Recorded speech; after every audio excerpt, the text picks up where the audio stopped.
Seguimos en cuestión de prioridades. El 9 de febrero de 2020, el mundo del periodismo y del columnismo perdía a uno de sus referentes. Fallecía a los 50 años David Gistau, una de las firmas más reconocidas de nuestro país. Fíjense si dejaron huella sus artículos, que dos grupos de comunicación rivales y competencia directa, como son Vocento y Unidad Editorial, se unieron para crear un premio que lleva su nombre. Bueno, pues este año ese galardón lo ha ganado un vallisoletano que escribe como Los Ángeles. Siempre digo que tiene algo diferente en su forma de poner negro sobre blanco sus opiniones o sus descripciones, que atrapa desde la primera línea y además ha conseguido en tiempo récord estar en el top 10 de los columnistas de este país. Él es José Peláez, escribe en ABC y en el norte de Castilla y hoy está aquí con nosotros. Enhorabuena, buenas noches. Muchísimas gracias. Tu columna, que le tenemos ahí detrás reproducida, se titula Un progreso de cercanía.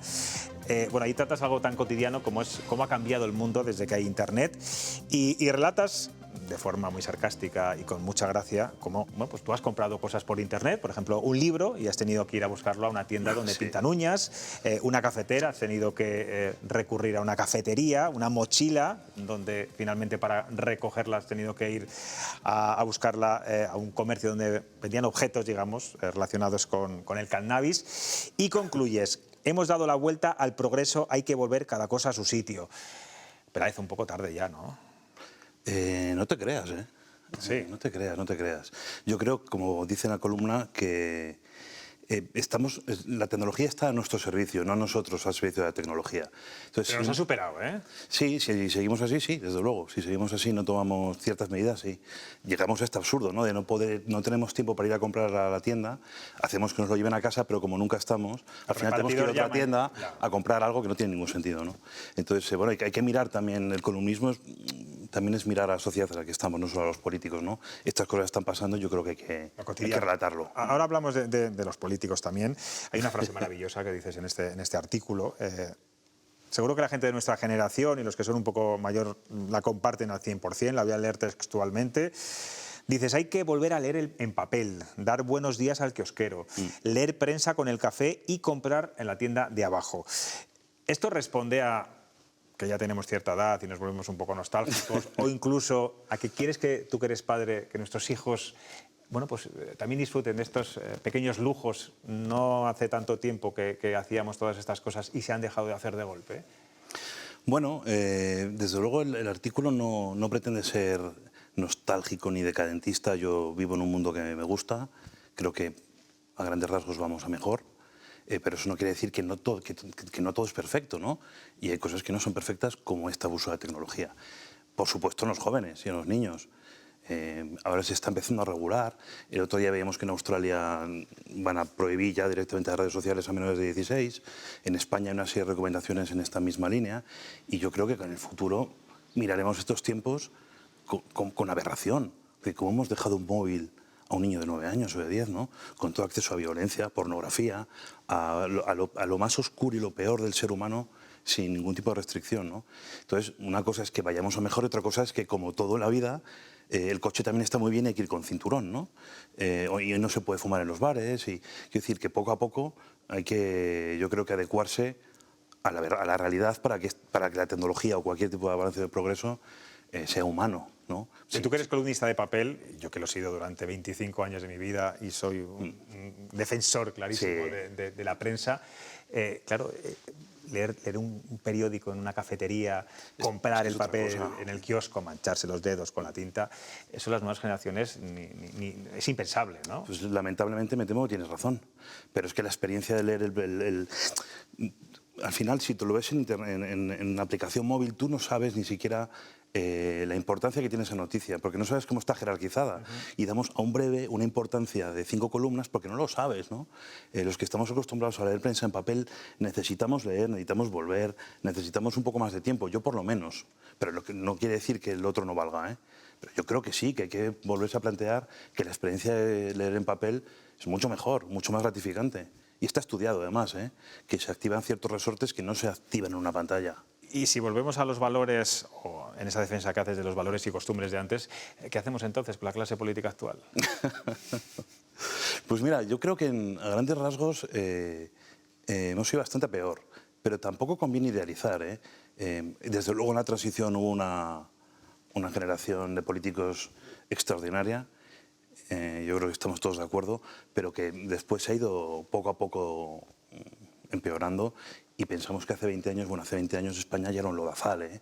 No tanto como ahora porque no había redes, pero la clase política no era precisamente la mejor.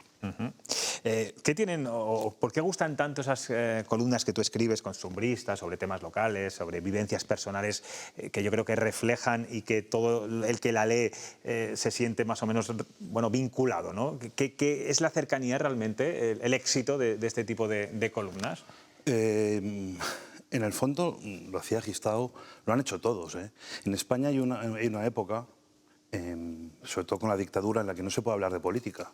Y eso hace que el cronista tenga que levantar la mirada y contar lo que está sucediendo. Cuando ya se puede volver a hablar de lo que nos dé la gana, lo hacemos, pero se conserva aquella costumbre, ¿no? Que es muy de la prensa española, no pasa en otros lugares, de contar lo que está sucediendo en la calle, en el mercado, en donde sea, ¿no? A mí eso me parece que funciona porque al final una columna de opinión no se trata solo, en mi opinión, de analizar lo que pasa en la política, sino de reflexionar acerca de la actualidad. Entonces, la reflexión sobre la actualidad incluye el análisis político, pero lo sobrepasa. Pasan muchas más cosas que política. Y la gente está muy cansada de la política, de la polarización, de los insultos, de este ambiente que tenemos, ¿no? Y cuando ve que se habla de otras cosas que también son actualidad y también son importantes, bueno, pues lo agradecen. Yo no creo que sea un género menor, el costumbrismo. Me parece un género muy mayor. Cuando en el futuro miren a la hemeroteca para ver qué estaba pasando en España, van a pasar que solo pasaba Koldo, Aldama, Ábalos y no pasa. Están pasando muchas más cosas, como por ejemplo esto. Pero claro, tú haces columnas de todo tipo, ¿no? Muy costumbristas sí, y también muy de política, actualidad, de rabiosa actualidad, de Koldo, Aldama, etcétera, de lo que estamos hablando todos estos días. ¿Dónde te sientes más leído o dónde crees que llegas más a la gente? ¿O son públicos totalmente diferentes? Es diferente. Yo escribo en ABC a nivel nacional y en el norte de Castilla a nivel regional y local. Bueno, la prensa local tiene igual que la televisión local, tiene un punch terrible y una cercanía enorme y la gente lo lee mucho. Pero evidentemente, cuando haces una crónica parlamentaria, como hago todos los miércoles, en ABC eso tiene un alcance nacional y una influencia que se escucha, lo que se comenta en radios después, en teles. Quiero decir, un poco lo que tú eres los ojos, ¿no? Tú estás allí, pero lo que tú ves no deja de tener una cierta influencia en el resto de periodistas también. Con lo cual, bueno, son diferentes públicos, como dices. Las dos son importantes. ¿Y el columnismo también ha caído en esta radicalización, en esta polarización? ¿Hay que estar en un extremo o en otro para ser leído en estos momentos? Puede ser. No todo el mundo, pero puede ser. Puede ser que estemos ahí, sí. Es un error muy grande, pero también hay que romper un poco la lanza. En este país están pasando cosas muy graves y muy importantes. Y tampoco podemos hacer solo toreo de salón. Quiero decir, si alguien pone en riesgo el Estado de Derecho, hay que decirlo. Eso no te convierte en un radical, te convierte en alguien que está diciendo lo que está viendo, ¿no? Por ejemplo. Entonces, hay que ver qué es la radicalidad. Lo que yo no soporto es estar al servicio de alguien, ¿no? Ver a gente al servicio de un partido político, al servicio de una idea, al servicio de una institución, poniendo su columna al servicio de un fin que no sea puramente dar tu opinión o informar. Eso me parece más grave que estar polarizado. Imagino que te meten en sacos que no te corresponden muchas veces, ¿no? Sí, me meten en varios, sí. ¿Qué piensas cuando terminas de leer un periódico, de ver Cuestión de Prioridades, por ejemplo, por la noche, y analizas lo que está ocurriendo en este país? Bueno, lo has escrito un poco antes, pero ¿te preocupa lo que está pasando actualmente en España? Por supuesto. Sí, estamos en un momento muy complicado. Muy complicado. No solo en España, sino a nivel mundial. Parece un lugar común, pero es cierto que la democracia liberal, tal y como la entendemos, no se puede dar por hecha. Es algo que está en riesgo. Lo hemos visto ayer en Corea del Sur, lo estamos viendo en Alemania, en Inglaterra, lo estamos viendo en Rusia, lo estamos viendo en Italia, en Francia. Hoy ha caído el gobierno francés por la suma de la extrema izquierda y la extrema derecha, ¿no? De dos populismos simétricos. Hemos visto lo que pasa en Estados Unidos, lo que pasa en Argentina. La democracia liberal no está garantizada y eso me parece no puede haber un riesgo mayor que ese. Oye, ¿cómo ha cambiado el columnismo en nuestro país? Es verdad que ahora a mí me sorprende mucho, estamos viendo caras nuevas, gente joven. Antes parece que solamente podían opinar las personas con canas y con cierto bagaje, ¿no? Las grandes firmas que había en los grandes periódicos. Eso ha cambiado un plumazo de 10 años para acá, ¿no? Poco más de 10, yo creo, pero fundamentalmente por gente como Gistau. Y en ese sentido, yo creo que hay que apuntarse, hay que darle el tanto a Pedro J. Ramírez. Hasta cierto punto, hasta cierto momento en España, el periodismo, el columnismo, perdón, era una estación de llegada tras una carrera larga como analista político, como corresponsal, como cronista, como, bueno, al final de tu trayectoria estabas ya en una tribuna de sabiduría, de experiencia, en la cual puedes hablar directamente desde una tribuna como el Senado romano, ¿no? Con la voz de la experiencia, y desde ahí pues un poco analizar tal. A partir de esa generación, de esta generación de Gistau y demás, hay quien piensa que el clubismo puede ser estación de salida, no solo de llegada, ¿no? Y que hay ciertas generaciones que tienen derecho a hablar si lo hacen bien y cuyo punto de vista es interesante si queremos vender periódicos y si queremos llegar a otros públicos, y que la mirada de una persona joven, si está formada, es tan interesante como la de alguien mayor. Y a partir de ahí sí que cambió bastante y empezaron a entrar mucha gente, entre ellos yo, un poquito después. Pero yo solo que creo que ha pasado en los últimos 10 años. Claro, tu caso es particular, Peláez, porque bueno, tú eres un abogado, ¿no? En ejercicio de profesión, ¿no? ¿Yo abogado? No, soy abogado. Economista, perdón. Desgraciadamente no. Asesor, vamos a decir así. Pero que de la noche a la mañana, bueno, pues estás publicando en un medio de comunicación. Es decir, nunca es tarde, ¿no? Para el que quiera ser columnista, que hay mucha gente que quiere serlo, para poder serlo. Y no hay que pasar, desde luego, y eso lo tengo muy claro, por ser periodista, porque, en fin... No, y de hecho te diría que para ciertos registros conviene no ser periodista. Yo los respeto muchísimo a los periodistas de carrera, digamos, con una trayectoria larga. Yo no lo soy. Yo me dedico a dar mi opinión en columnas o a hacer crónicas. Es decir, o a dar mi opinión o a contar lo que está sucediendo en este momento, ¿no? Pero eso es lo que sé hacer. A partir del resto no sé hacerlo, ¿no? Yo respeto muchísimo a los que lo hacéis. Yo soy publicista. Y he estado mucho tiempo trabajando en publicidad hasta que un día, pues bueno, un poco por afición, empecé a hacer columnas. Tú las leías, por cierto, me consta, ¿sí? En un blog, y a partir de ese blog pues lo descubrieron, pues, en este caso Ángel Ortiz, del Norte de Castilla, y el resto ya te lo sabes. Pero sí, está claro que si tienes talento, todo el mundo está deseando que haya columnistas nuevos. ¿Y dónde te inspiras? ¿Medios de comunicación, redes sociales? Hay que estar muy atento a lo que se habla en la calle, a lo que dice tu entorno, a lo que dice la gente. Sí, claro. Al final... Y decíamos antes que la actualidad no solo es política, pero fundamentalmente es política. El pulso de la actualidad lo sigue dando la política a día de hoy.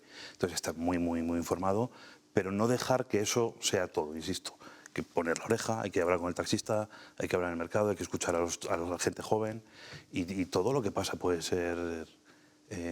puede darte una chispa para una creación literaria. ¿Las opiniones de Twitter, por ejemplo, de X ahora, te sirven de algo o todo lo contrario, las rechazas de plano? Supongo que no se puede... Las opiniones de la gente de la calle, ¿no? Del periodismo que se llama ciudadano. Yo el periodismo ciudadano es que no creo en eso. No creo en eso. Igual que no creo en la medicina ciudadana o en la ingeniería de caminos, canales y puentes ciudadanos. Todo, bueno, en fin. A mí Twitter no me gusta. Y creo que... Bueno, creo no, es un hecho. Se sabe que el algoritmo busca cabrearte, ¿no? Si a ti te enerva especialmente Pilar Rahola, pues te van a poner diariamente a Pilar Rahola, o a gente que defiende a Pilar Rahola, o a gente que odia a Pilar Rahola, porque saben que es lo más probable que tú saltes y te metas con Pilar Rahola, o empatices con el que también la odia, o insultes al que la admira, y cuanto más sesgo y más odio, pues más tiempo pasamos y más publicidad nos venden. Esto es así. Una vez que lo sabemos, simplemente hay que jugar con esto. Y lo que no se puede es... elegir tema en Twitter porque tienes el espejismo de estar siendo libre. Estoy eligiendo el tema que quiero. No. Estoy eligiendo el tema que quiero sobre una polarización de un algoritmo que quiere que escriba de esto. Entonces, eso, por supuesto, descartado. Y porque aparte entramos... se trata, yo creo, de llevar el periódico a las redes, no las redes al periódico. Hay que llevar la información de calidad a través de las redes al público, no coger la basura y llevarla al periódico como si fuera un contenido de calidad. Sí, que para muchos es un pulsómetro lo que se ve en las redes sociales. Sí, pero para mí no.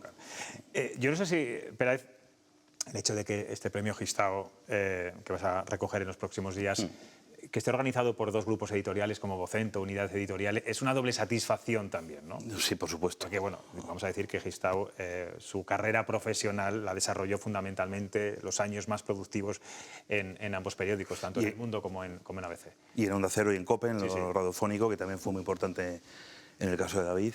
Bueno, para mí es muy importante por David. David Gistau es... probablemente, yo me atrevería a decirte que el columnista total. Hay gente, al final una columna necesita de cierto pulso literario, de cierta mala leche, de cierta ironía, cierta acidez, cierto conocimiento de actualidad. Cada uno destacamos en uno de estos aspectos, ¿no? Pero es que él destacaba en todos, él podía hacer lo que le diera la gana realmente. Yo creo que somos muchos los que le admirábamos. Y yo creo que no hay un mayor honor para un columnista y para un cronista que llevar un premio con su nombre y que te lo den encima, como dices tú, tu competencia, gente del mundo en este caso, pues bueno, pues mucho más relevante. Te está observando con cierta admiración, que lo sepas. Mira cómo te mira. No creo. Vamos a ver qué te preguntan nuestros compañeros periodistas. Luismi. Hola. Bueno, todos que andamos un poco en el mundo del columnismo, hemos andado, pues creo que cuando empezamos con una ilusión tremenda y parece que vamos a cambiar el mundo. Luego ya vamos perdiendo fuelle y ya vas viendo un poco, digamos, poniendo los pies más en el suelo. ¿Tú en qué fase estás ahora? ¿En la fase de reconocimiento, en la fase de que todavía se pueden hacer muchas cosas o en la fase de cierta resignación? Bueno, pues evidentemente la de reconocimiento. Sí que me siento reconocido. El año pasado gané otro premio, en Sevilla en este caso. Bueno, pues sí, estoy creciendo, me siento reconocido, pero eso lo que me hace es todo lo contrario, ¿no? Cierta responsabilidad. Decir, oye, esto hay que seguir, y hay que seguir al nivel de las cabeceras en las que escribo y de los lectores. Así que con muchísimas ganas. Me estoy dando cuenta que los tres sois columnistas, los tres escribís artículos de opinión, cada uno en un medio de comunicación diferente. Lo comentaba. Laura. Buenas noches, José, y enhorabuena de nuevo. Encantada de leerte y de escucharte. Bueno, lo has dicho, que la política no lo es todo, pero me gustaría preguntarte dónde encuentras la mayor inspiración en la política y dónde te sientes más cómodo, sobre todo en el escenario político, cuando te inspira la política, con algún caso, ahora mismo la verdad que tienes muchísimo de inspirarte, o bien en pues una conversación, como decías, con un taxista, con un comerciante en un mercado de la ciudad, y sobre todo si tuvieras que elegir dentro de todas tus columnas, ¿con cuál te quedarías? Al final, es que es lo que te decía, de todo puedes sacar inspiración si estás con la antena puesta. El año pasado escribí 350, creo. Lo sé porque tuve que elegir para el premio, ¿no? Quiero decir que por muy burro que seas, al final haces una decente siempre, para ganar un premio. Si haces 4, pues es complicado, pero si haces 350... Y viendo, al final ves que es que vives en modo columna, estás un poco obsesionado porque tienes que entregar todos los días. Yo escribo 6 o 7 a la semana. Cuando eso sucede, realmente hay una obsesión. O sea, miras al mundo con la mirada del columnista, con la mirada del que va a contarlo, ¿no? Con lo cual, ves oportunidades por todos los sitios. También te digo, respondiendo a la segunda pregunta, que la actualidad, sobre todo nacional, es un filón en este momento. Sí. Yo soy una persona que defiende la política aburrida, tediosa, la gestión administrativa, la calma, y creo que para eso están, no para darnos espectáculos. Pero lo meramente periodístico, estaréis conmigo en que esto es un filón, es que es maravilloso y hay mucha inspiración, sobre todo cuando los tratas con cierto humor. No lo digo humor como para salir del tema, sino al revés. Creo que en el humor, en la ironía, es donde realmente más daño puedes hacer, si lo manejas con cierta mano. Y no se trata de hacer daño, desde luego, no estamos para eso, pero creo que si tienes que tirar las orejas a alguien, es mejor hacerlo por la vía de la sorna que por la vía del insulto. Es que a veces es bueno que los políticos no les tomemos en serio, a veces. Sí, por supuesto. En ciertos momentos. Julián. Sí, reitero la enhorabuena y muchas gracias. Mi pregunta va por el tema de la frustración. Yo creo que como columnista yo también a veces me siento frustrado. No sé si es un sentimiento que compartimos y también una perspectiva. Es decir, hace 20 o 30 años un columnista en un medio nacional importante tenía una capacidad de influencia, una capacidad de hacer daño cuando era crítico, de orientar. Pero yo creo que ese poder, si algún momento lo tuvimos o lo tuvieron los periodistas, los columnistas a nivel nacional y los que estamos también en periódicos regionales o provinciales, lo hemos perdido y ahora mismo hay una cierta frustración de que escribas con la mala leche que quieras o seas lo más atinado, lo más ácido, pues tenemos una clase política insensible. No sé si compartes esa opinión. Yo creo que somos mucho menos influyentes que antes, pero creo que somos mucho más influyentes de lo que pensamos aún. No están muy contentos cuando hablamos mal de ellos, en periódicos como el tuyo, como el mío. Nos consta a todos que lo leen, que les hace daño, que no les gusta. Estamos para eso, estamos para por lo menos que sepan que les estamos mirando. Te llaman los políticos para decir, oye, Peláez, hoy esta columna roto, me has dejado mi imagen por los suelos. Por lo general no, por lo general no. Siempre hay alguien que llama, que suele ser más macarra, claro, por supuesto. La gente más prudente no llama. Pero es tan fácil como colgar y ya saben que no hay que llamar más. Pero también tengo que decir... Hay que respetar la opinión siempre, la opinión es libre. No, por supuesto, por supuesto. También te digo que frente a lo que la gente puede creer, los políticos, al menos, bueno, yo he conocido unos cuantos, suelen ser mejores personas de lo que parecen. El político detrás de la cámara y el micrófono suele ser una persona mucho más normal y mucho más buena gente de lo que dan a entender, pero es su problema. Te decía antes, Luis Miguel de Dios, que en qué fase estabas como columnista de opinión. Hombre, yo creo que desde que recibas, creo que es la semana que viene, ¿no? Cuando Sí, vas a recibir el jueves. premio Gistau, pasas a otro nivel, ¿no? Y No lo sé. tú que eres un top total, un opinador total, pues igual estás ahí ya muy cerca, Peláez. Yo sé que es mal que tú lo digas, ya lo digo yo por ti, pero te doy toda la enhorabuena. Muchísimas gracias, Y sigue así escribiendo. Intentaremos. De esa manera tan original y que llega tanto a la gente. Muchas gracias. Enhorabuena. Gracias.